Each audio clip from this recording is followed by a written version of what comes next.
Shalom, selamat malam saudara yang dikasihi Tuhan Yesus Kristus. Selamat berjumpa kembali dalam renungan pada malam hari ini. Saya mengucapkan salam sejahtera buat saudara semua dimanapun saudara berada. Damai dan sukacita oleh Roh Kudus melimpah senantiasa dalam hati dan kehidupan saudara semua. Sebelum kita mendengarkan renungan firman Tuhan, mari sama-sama kita siapkan hati dan berdoa.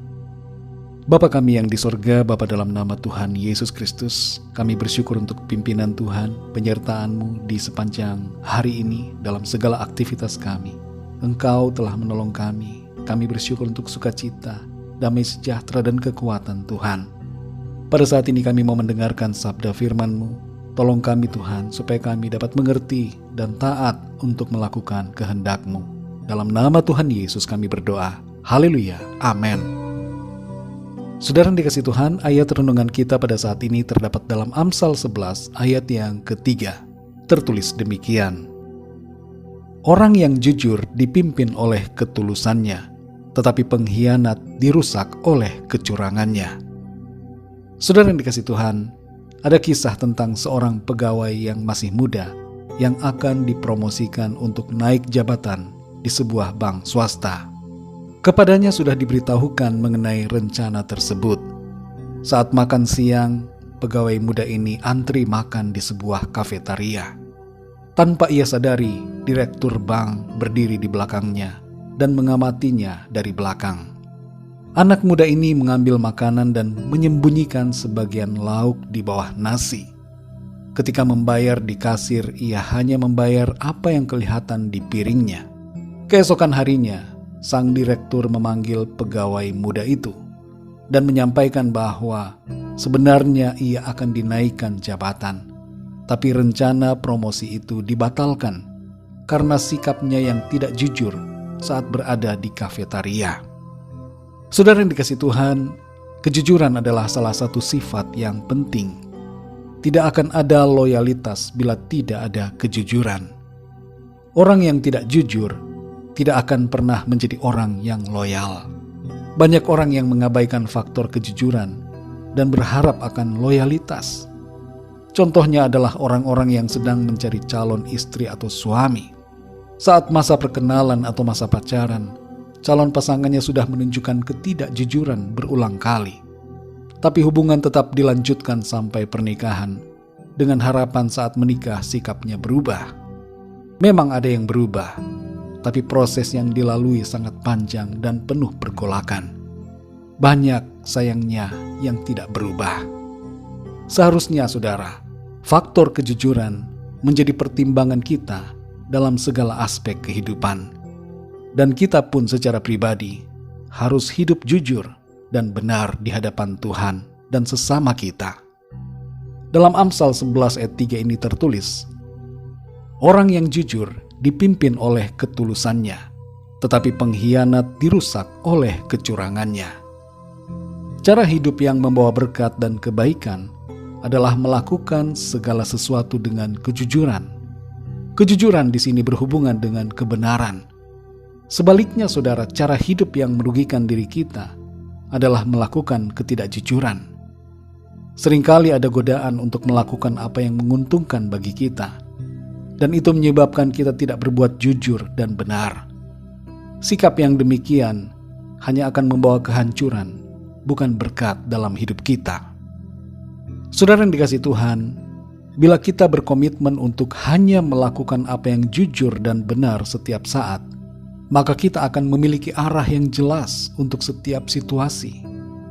Tapi bila kita tidak bersikap jujur, maka sikap kita itu membawa kita pada masalah dan kesulitan.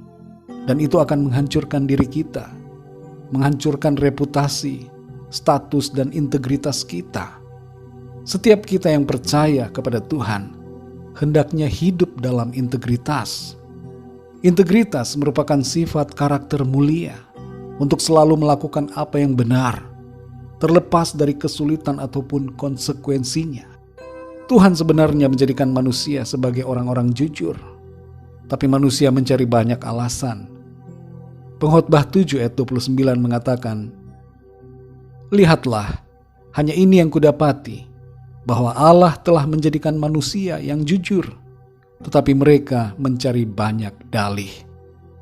Saudara yang dikasihi Tuhan, orang jujur selalu akan melakukan apa yang benar. Walaupun ada tantangan, ketidaknyamanan ataupun resiko yang harus ditanggung, namun kita tidak akan bingung, takut atau putus asa. Setiap kita yang beriman memiliki panduan hidup dari firman Tuhan yang menolong kita untuk hidup jujur dan benar. Orang jujur tidak akan takut pada penghakiman, sebab kebenaran akan memerdekakannya. Orang jujur akan hidup dalam damai sejahtera dan berkat Tuhan yang melimpah senantiasa. Mazmur 64 ayat yang ke-11 berkata, orang benar akan bersukacita karena Tuhan dan berlindung padanya. Semua orang yang jujur akan bermegah. Mari kita berdoa, saudara. Bapa kami yang di sorga, Bapa dalam nama Tuhan Yesus Kristus, kami mengucap syukur untuk firman-Mu yang mengajar kami pada saat ini. Kembali mengingatkan kami untuk kami hidup jujur, hidup dalam kebenaran, hidup dalam prinsip-prinsip yang sesuai dengan kehendak Tuhan. Sekalipun ada tantangan, ada ketidaknyamanan, ada hal-hal yang nampaknya sebagai sesuatu yang merugikan, bukan menguntungkan, tapi kami mau hidup jujur, hidup benar di hadapan Tuhan. Kami mau kehidupan kami ini menjadi terang, menjadi saksi-Mu Tuhan, menjadi berkat bagi orang lain. Kehidupan kami menjadi sebagai surat-surat yang terbuka, sehingga orang-orang di sekitar kami melihat kemuliaan Tuhan lewat kehidupan kami. Tolong kami ya Roh Kudus, mampukan kami, tuntun kami untuk kami dengan sukacita, hidup jujur dan benar di hadapan-Mu Tuhan dan di hadapan sesama kami manusia. Kami percaya sesuai janji firman-Mu, ketika kami hidup jujur, maka berkat Tuhan, pertolongan Tuhan akan senantiasa kami alami dalam hidup kami. Berkati kami di sepanjang malam ini ya Tuhan, berikan kami tidur yang nyenyak, dan bangunkan kami kembali besok pagi dengan kekuatan baru, tubuh yang sehat diberkati Tuhan. Bagi yang harus bekerja pada malam hari ini, biarlah Tuhan memberkati apa yang dikerjakannya. Semuanya itu memuliakan nama Tuhan. Kami berdoa bagi yang sedang dalam keadaan sakit, jamahlah ya Tuhan dan sembuhkan mereka. Bagi yang sedang dalam masalah, persoalan, berikanlah mereka pertolongan-Mu yang ajaib. Terima kasih ya Bapa. Kami percaya berkat damai sejahtera dan kasih karunia Tuhan senantiasa berlimpah dalam hidup kami.